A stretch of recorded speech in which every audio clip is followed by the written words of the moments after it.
خالق کا پیغام، انسان کے نام، پرانی مضامین کا خلاصہ، روزانہ ایک پارہ، محترم پروفیسر ڈاکٹر محمد الیاس فیصل کے ساتھ۔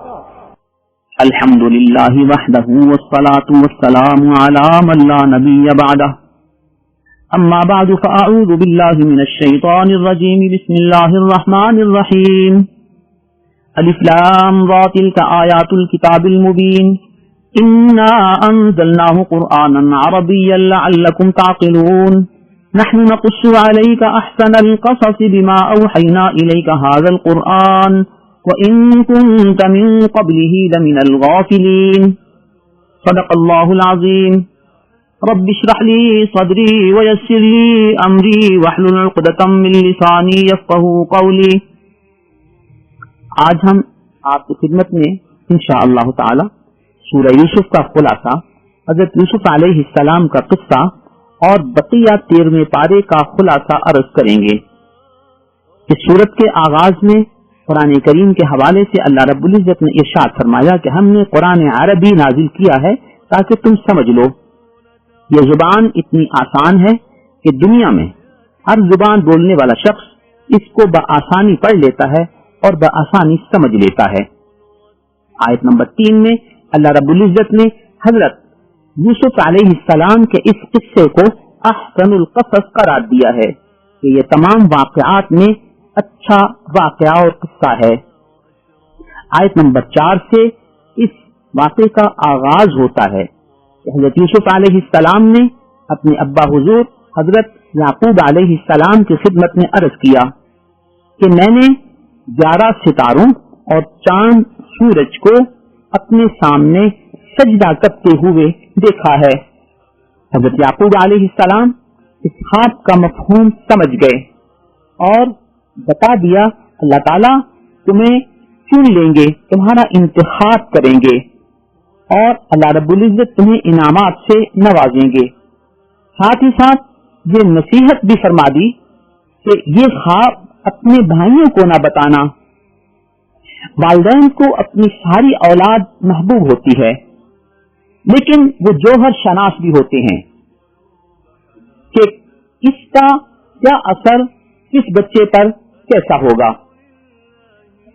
اس خواب کے بعد حضرت یعقوب علیہ السلام کو حضرت یوسف علیہ السلام سے مزید محبت ہو گئی کہ میرا یہ بیٹا اللہ رب العزت کا منتخب اور پسندیدہ شخص ہے۔ مزید محبت کو دیکھتے ہوئے بھائیوں نے باہم میٹنگ کی اور سوچا کہ ہمارے ابا حضرت یوسف علیہ السلام سے زیادہ محبت کرتے ہیں، تو ان کی محبت ہمارے لیے کم ہے، لہذا ان کی محبت کو اپنے لیے زیادہ کرنے کی کوئی تدبیر سوچی جائے۔ اس سلسلے میں حضرت یوسف علیہ السلام کو رستے سے ہٹانے کے موضوع پر غور و خوض ہوا۔ ایک تجویز یہ پیش ہوئی کہ حضرت یوسف علیہ السلام کو قتل کر دیا جائے۔ دوسری تجویز یہ پیش ہوئی کہ صحرا میں جنگل میں کہیں پھینک دو۔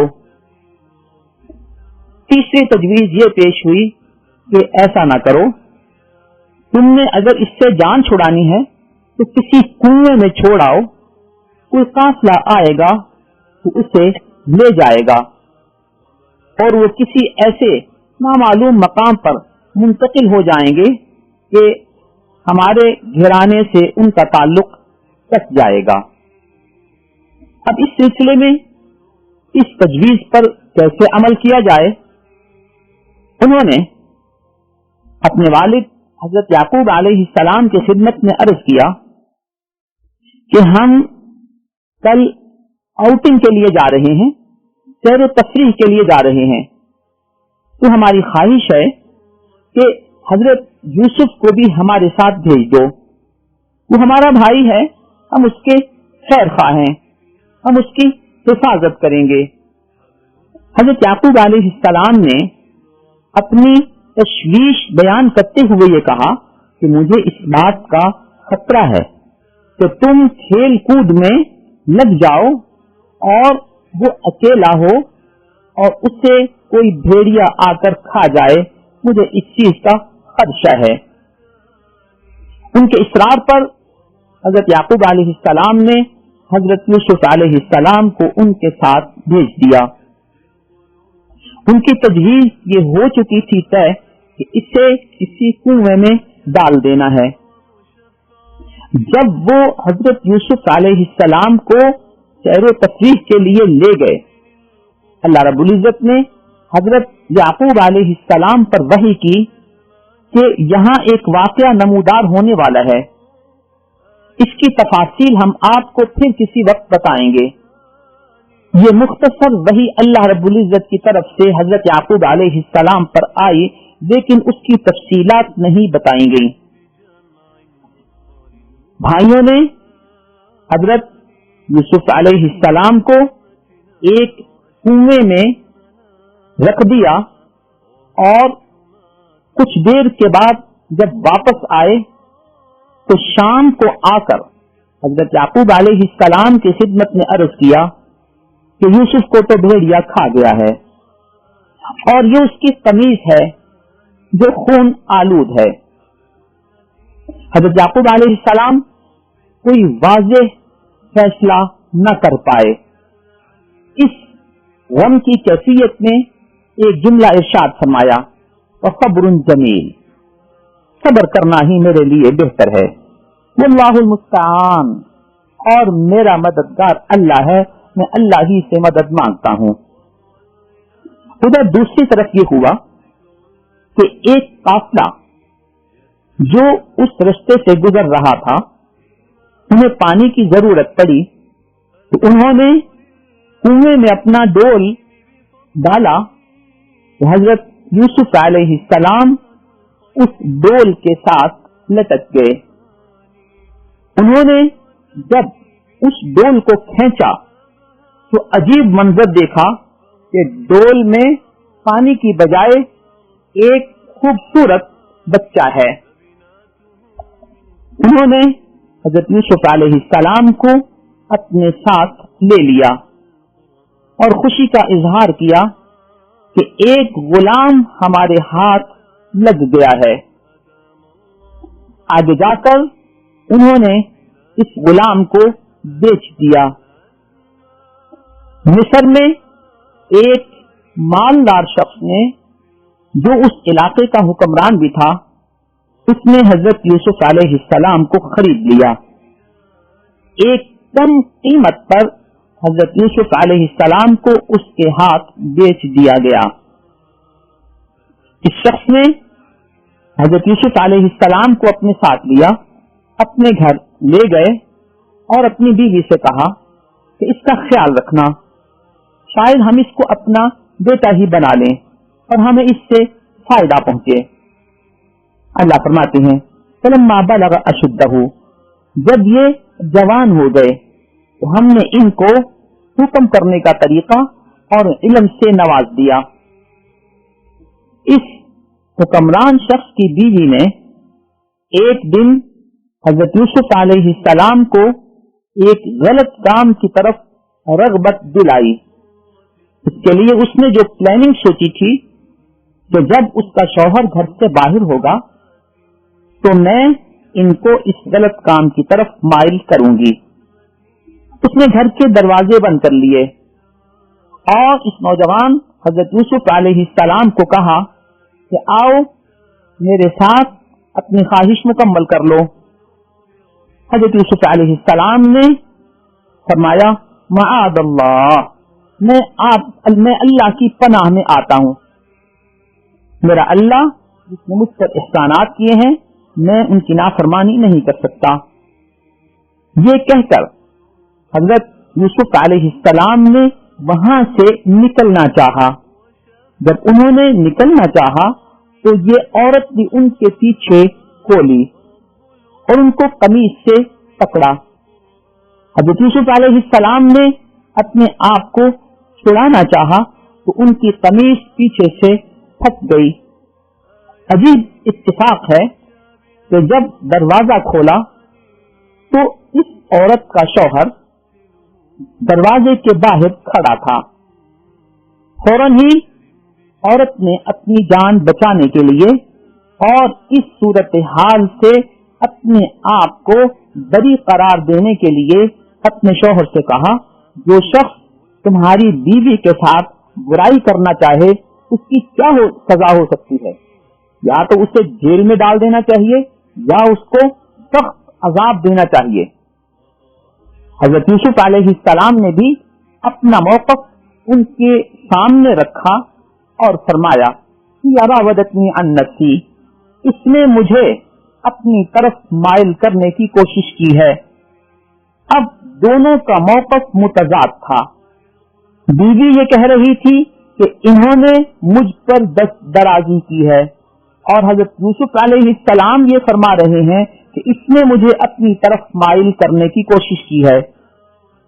اسی دوران یہ شوہر پریشان تھا کہ میں کس کی بات پر اعتماد کروں۔ وشہد شاہد من اہلہا، اسی دوران اس خاندان میں سے ایک شخص نے گواہی دی اور اس صورتحال کا ایک مناسب حل تجویز کیا۔ حدیث شریف میں آتا ہے کہ یہ گواہی دینے والا ایک بچہ تھا جو غیر عادی طور پر اس وقت بول پڑا۔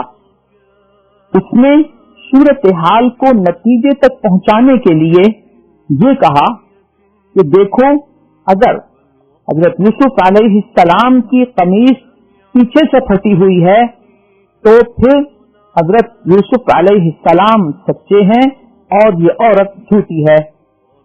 اگر ان کی قمیص سامنے سے پھٹی ہوئی ہے تو پھر یوسف علیہ السلام جھوٹے ہیں اور یہ عورت سچی ہے۔ جب حضرت یوسف علیہ السلام کی قمیص کو دیکھا گیا تو وہ پیچھے سے پھٹی ہوئی تھی۔ شوہر کو اندازہ ہو گیا کہ صورتحال اور واقعہ کیا ہے۔ انہوں نے فوراً حضرت یوسف علیہ السلام کو یہ کہا، یوسف عارضان ھذا، یوسف تم اس معاملے سے اپنے آپ کو علیحدہ کر لو، اور اپنی بیوی سے کہا، استغفری لذنبک، تم اپنے گناہ سے مغفرت مانگو، توبہ استغفار کرو۔ صورتحال یہ ہوئی کہ اس شخص نے صرف یہی نہیں بلکہ یہ کہا کہ تم عورتوں کی جو تدبیریں ہوتی ہیں وہ بڑی عجیب ہوتی ہیں اور خطرناک ہوتی ہیں۔ یہاں ایک صورتحال اگر ہم یہ دیکھیں کہ وہ حکمران کیسے تھے اور آج کے عموماً حکمران کیسے ہیں۔ ایک طرف بادشاہ ہے، اس کی ملکہ ہے یعنی اس کی بیوی، اور دوسری طرف ان کا غلام ہے۔ یہ بادشاہ حق کا ساتھ دیتے ہوئے اس غلام کا ساتھ دیتا ہے اور اپنی بیوی، اپنی ملکہ کی بات کو جھٹلا دیتا ہے۔ اگر کوئی اس طرح کا واقعہ آج ہمارے علاقوں میں کسی آفیسر، کسی بڑے شخص کے ساتھ ہو جائے تو وہ حق کا ساتھ دینے کی بجائے اپنی بیوی کا ساتھ دے گا اور کسی نوکر اور خدمتگار کو جھٹلائے گا اور اس کو ایسی سزا دے گا کہ اس کی نسلیں بھی یاد کریں گی۔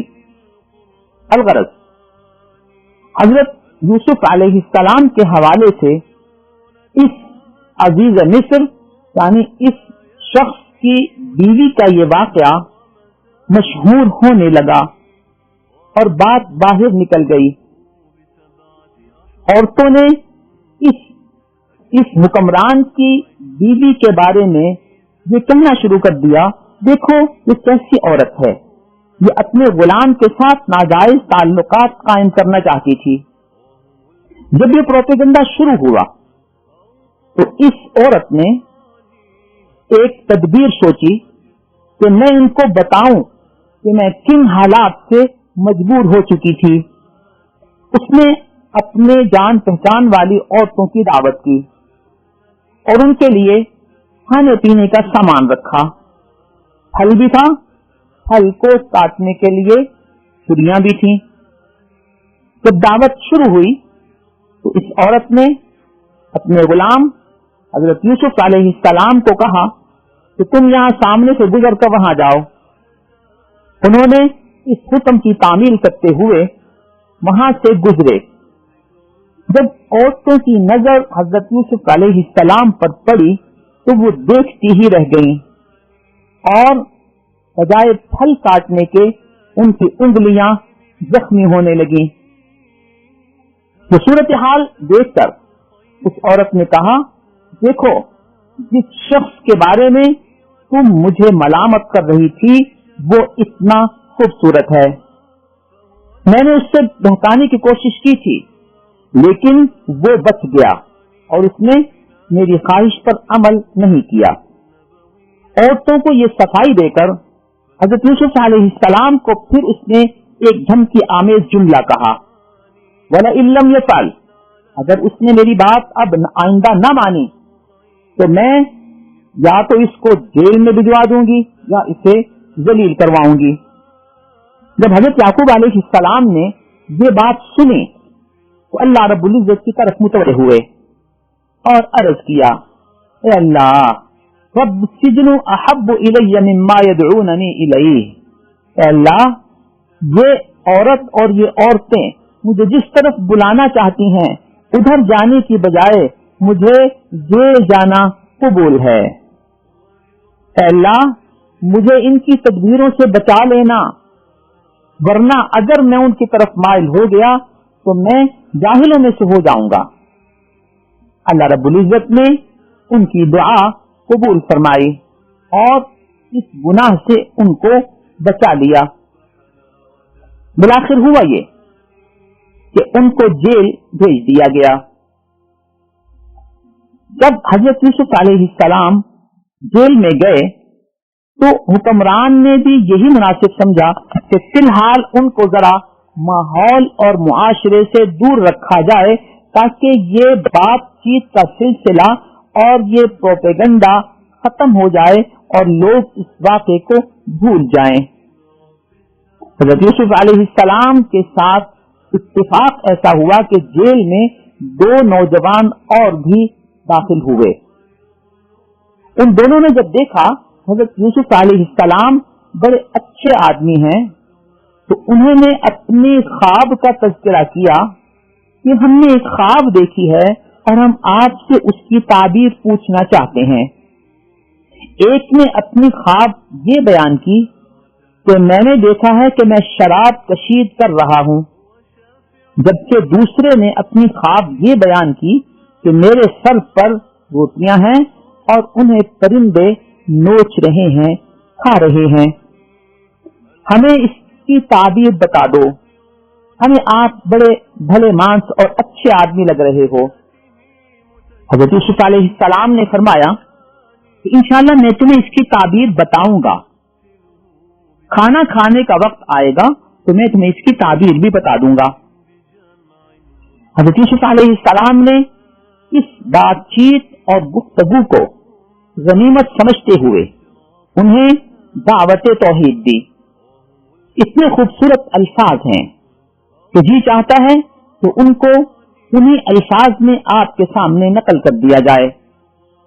فرمایا انی ترکت ملت قوم لا یؤمنون باللہ، میں ایسے لوگوں کے ماحول سے آیا ہوں کہ جو اللہ کی ذات پر ایمان نہیں رکھتے تھے، وہم بالآخرۃ ہم کافرون، اور آخرت کے دن سے بھی وہ منکر تھے. لیکن میرا مزاج کیا تھا؟ واتبعت ملت آبائی ابراہیم و اسحاق و یعقوب، میں ابراہیم و اسحاق اور یعقوب کا پیروکار ہوں. ما کان لنا ان نشرک باللہ من شیء، ہمیں اللہ کے ساتھ کسی چیز کو شریک نہیں ٹھہرانا چاہیے. ذالک من فضل اللہ علینا وعلی الناس، یہ اللہ کا ہم پر فضل و احسان ہے اور سب پر ہے. لیکن اکثر لوگ اس صورتحال کے تقاضے کو پورا نہیں کرتے. توحید کا یہ پیغام دینے کے بعد حضرت یوسف علیہ السلام نے بڑے حکیمانہ انداز میں ان 2 آدمیوں سے اس سلسلے میں سوال کیا، یا صاحب السجن، میرے جیل کے ساتھیوں، مجھے یہ تو بتاؤ ارباب متفرقون خیر ام اللہ الواحد القہار، کیا متفرق رب اور خدا یہ بہتر ہیں یا ایک اللہ جو ہر چیز پر قہار و قادر ہے؟ مزید فرمایا ما تعبدون من دونه الا اسماء سميتموها انتم وآباؤكم، تم لوگ جن معبودوں کی پوجا کرتے ہو یہ نام خود تم نے رکھے ہیں اور تمہارے آباء و اجداد نے یہ نام رکھے ہیں. ما انزل اللہ بها من سلطان، اللہ نے اس سلسلے میں کوئی دلیل نازل نہیں کی. ان الحکم الا للہ، حکم صرف اللہ ہی کا حق ہے. امر اللہ تعبدوا الا اياه، جب حکم اللہ ہی کا حق ہے تو اس نے حکم دیا ہے کہ اس کے سوا کسی اور کی عبادت نہ کرو. ذالک الدین القیم، یہی صحیح دین ہے. ولکن اکثر الناس لا يعلمون، لیکن اکثر لوگ اس کو نہیں جانتے اور نہ جاننے کی وجہ سے اسے مانتے بھی نہیں. یہ پیغام توحید پیش کرنے کے بعد حضرت یوسف علیہ السلام نے ان کی تعبیر بیان کی کہ جس شخص نے یہ دیکھا ہے کہ میں شراب کشید کر رہا ہوں، یہ کسی بڑی شخصیت کی خدمت میں رہے گا، اور جس نے یہ دیکھا ہے کہ میرے سر پر روٹیاں ہیں اور اسے پرندے کھا رہے ہیں، اس کی تعبیر یہ ہے کہ یہ شخص سولی پر چڑھایا جائے گا کسی بھی جرم کی پاداش میں.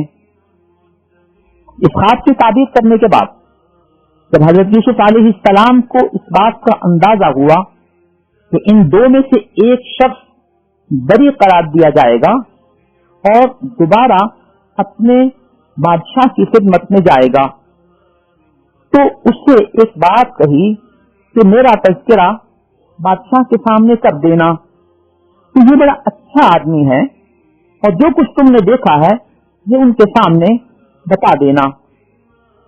اللہ رب العزت فرماتے ہیں کہ وہ شخص بھول گیا. اس وجہ سے حضرت یوسف علیہ السلام کو مزید کچھ سال جیل میں رہنا پڑا. اسی دوران یہ واقعہ رونما ہوا کہ بادشاہ نے ایک خواب دیکھا کہ 7 موٹی تازی گائیں ہیں جو 7 پتلی گایوں کو، کمزور گایوں کو کھا رہی ہیں، اور 7 وہ بھالے ہیں جو تر و تازہ ہیں اور دوسری 7 وہ خشک ہیں.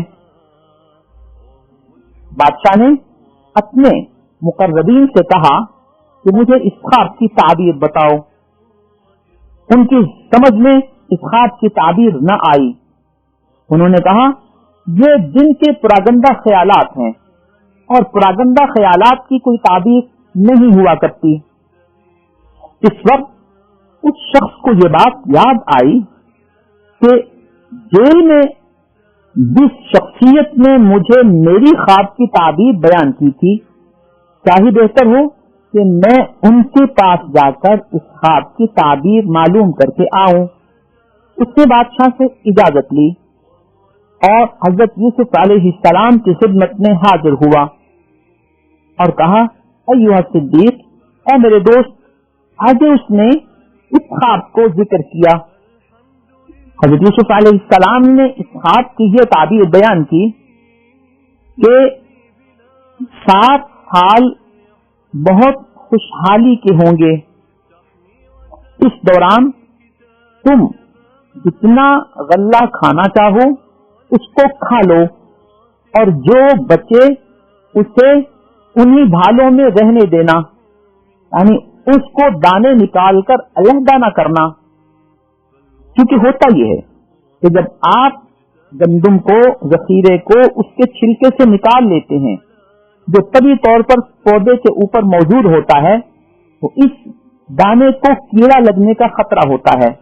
لیکن اگر وہ اپنے غلاف اور پردے میں محفوظ رہے جو پودے کے اوپر موجود ہوتا ہے، تو ایسے دانے کو کیڑا نہیں لگتا، وہ محفوظ رہتا ہے. پھر فرمایا کہ ان 7 خوشحالی کے سالوں کے بعد کہ تم پر 7 ایسے سال آئیں گے جس میں غلہ کم ہوگا اور قحط کی کیفیت ہوگی. ان 7 سالوں میں تم نے